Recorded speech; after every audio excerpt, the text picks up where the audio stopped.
Hello everybody, and welcome back. As we always do, we're going to go ahead and take a look at Bitcoin for the Sunday stream. Nothing's really changed from the past few weeks. We're still monitoring a bullish perspective moving forward. We still have that bearish perspective on the back burner, and we can definitely go over it in this stream as well. But we've been moving forward with a bullish perspective where we're in a corrective retrace, something like this. Some things have changed on the lower time frames, the micro time frames, and some things haven't. So let's go ahead and jump into it here. We're going to go ahead and start with the bullish perspective, keep moving forward with that theme. Let's start with the micro perspective that has not changed, which is the regular ABC. So essentially, we have this as the end of the correction, and this as the end of the impulse.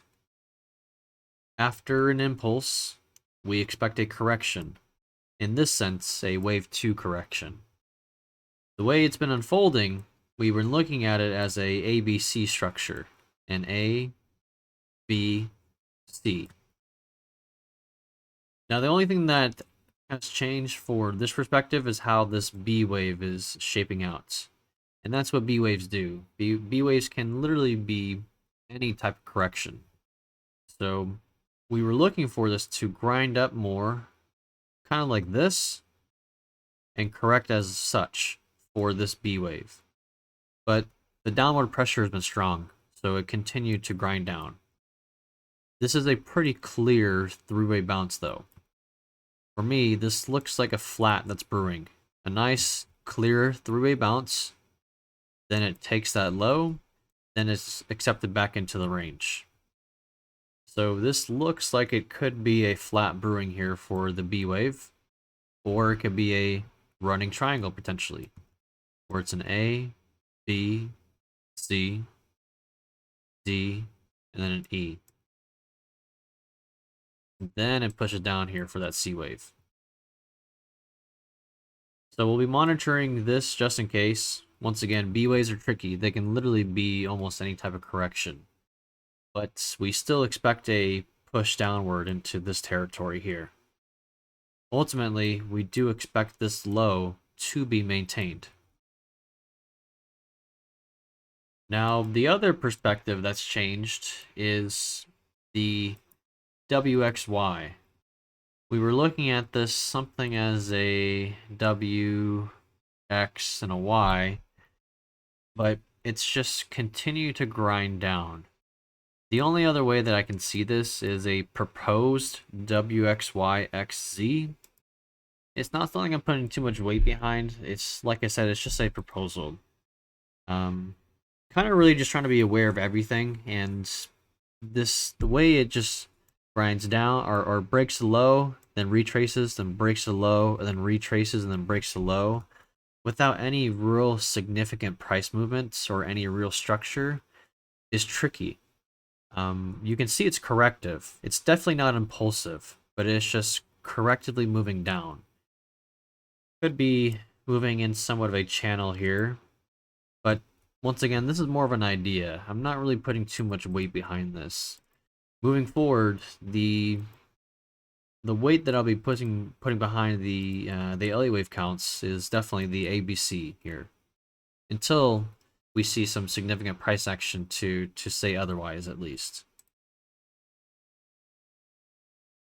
The other version that I've been taking a look at, the bearish perspective that we've had in the back burner, it hasn't changed. We're just waiting to see if it really plays out, to be honest.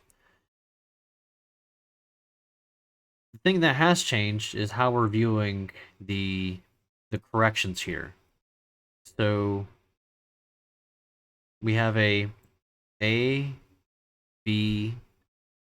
C, where this is a regular flat for W. Then we have an A, B, C, where it's an expanded flat for an X.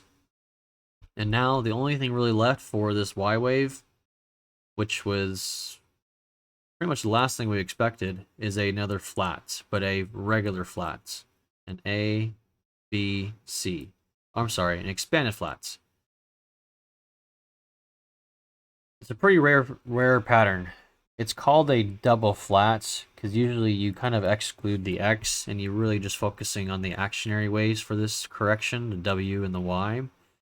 So typically we call this a double flat pattern, which is really rare, but this is really the only thing left that I can see. But otherwise, it's still tricky. As we've been discussing for, I think, the past month or two, we could still not take this low and still be bullish and bearish at the same time. It could be just an unorthodox bottom due to this X flat here. So meaning we could really just reclaim this low, reclaim it, and then start moving up in a bullish perspective without even taking this low.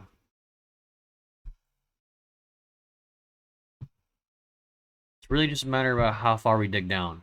If we really start to dig down and attack this low, I'm probably going to start monitoring this perspective. If we don't dig down here at all, we bounce up and we dig down to pretty much that golden fib and we bounce off of that.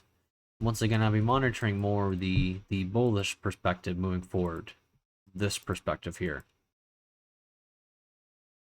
Really want to see it find support here in this area.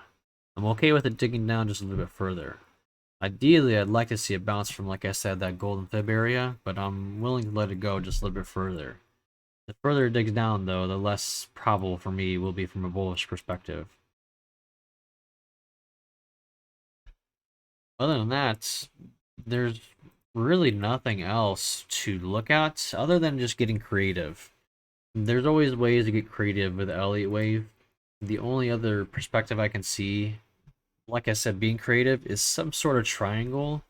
But even then, it's hard to really flesh it out and also have it being a valid count.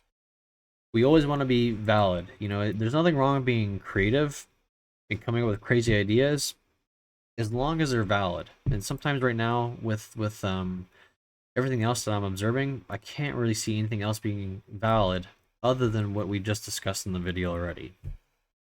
So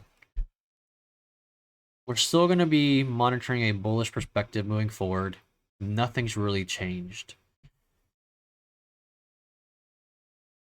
Now, after looking at the comments in the videos, I did take a look at it, and I see that Sol was the most commented altcoin.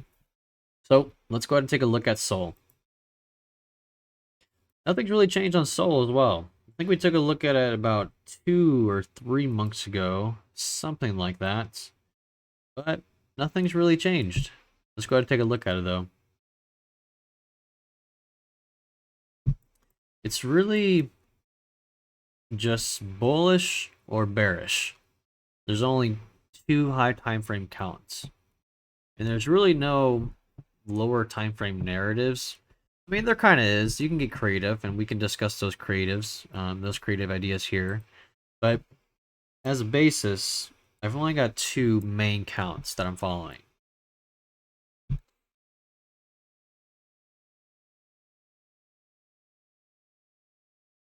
The bullish count here is essentially stating that we have this as a primary degree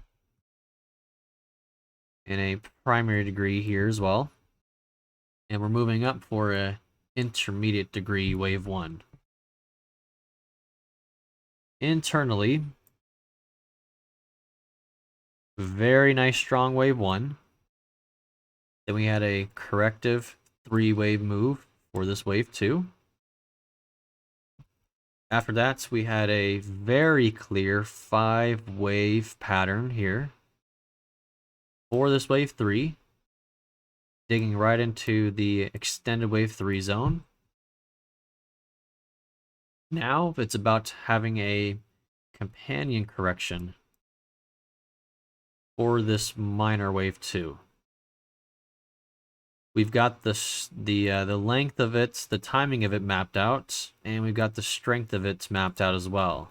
And I placed it over here. We're pretty much looking for something of the same caliber. It's moving along greatly for the timing aspect, and it's moving along greatly for the structure and strength aspect for it too. We're really just waiting for this Y wave to finish out. There is some confluence here with Bitcoin as well. So with Bitcoin, we have this pretty much, like I said, moving down as an A wave. Then we're going to expect Bitcoin to come up for a B wave. The only difference here is that with Sol, we're going to want to see it take that low, at least this low. Maybe even attack these lows. With Bitcoin, we don't want it to attack these lows. We want it to be maintained. So, I mean, there is narrative to follow along with it. And sometimes altcoins do move a lot more than Bitcoin does as well. So the price swings are more exaggerated, which is something that we may see right here. But overall, waiting for a correction up, continuation down to dig right into this wave 4 zone to 236.272, find supports, and be accepted right back into the range. Pretty much be right back into equilibrium.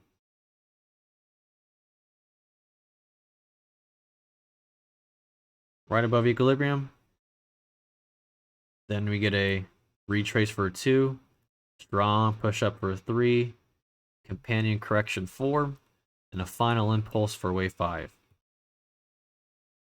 So things are progressing pretty nicely for this this impulse. It looks very, very nice. Just a matter of waiting for it to play out. Other than that, there really is no other way for me to look at this. You could get extremely bullish and call this another 1, maybe a minute wave 1.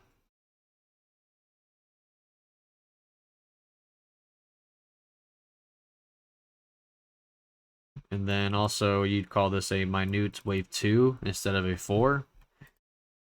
That's just looking at it from an extremely bullish perspective. And that's really the only other variation I can see. The only other bullish variation.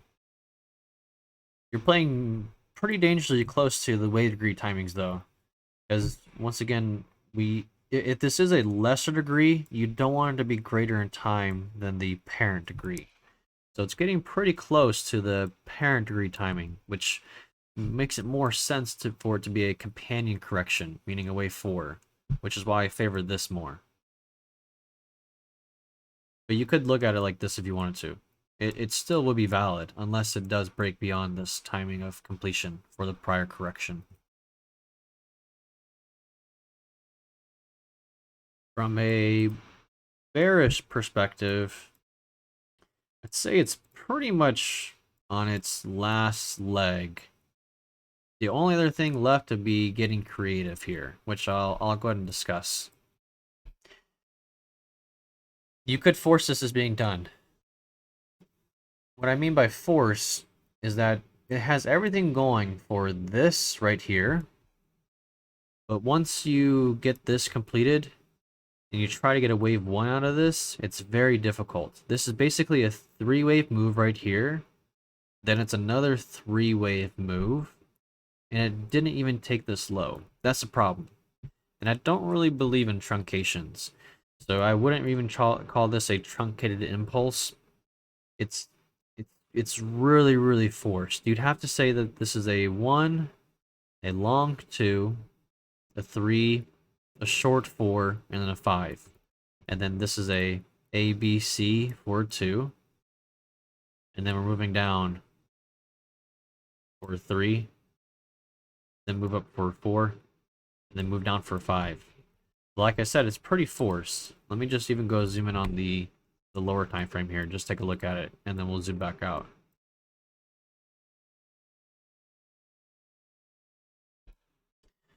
So like I said, you're pretty much working with this. You have this as a 1. Then you have a long wave 2. Then you have a really funky looking wave 3, then a short wave 4, and then a wave 5. It just doesn't look right at all. So it's very, very forced on a lower time frame. And LA wave can be tricky on a lower time frame, but it really doesn't have any kind of echo or any kind of structure that's reminiscent of a impulse. So the last thing that I can see here for this, which would also coincide with the other counts too, which we would have directional confluence, is something like this. And I try to stay away from these because they're pretty rare. The only other thing would be pretty much a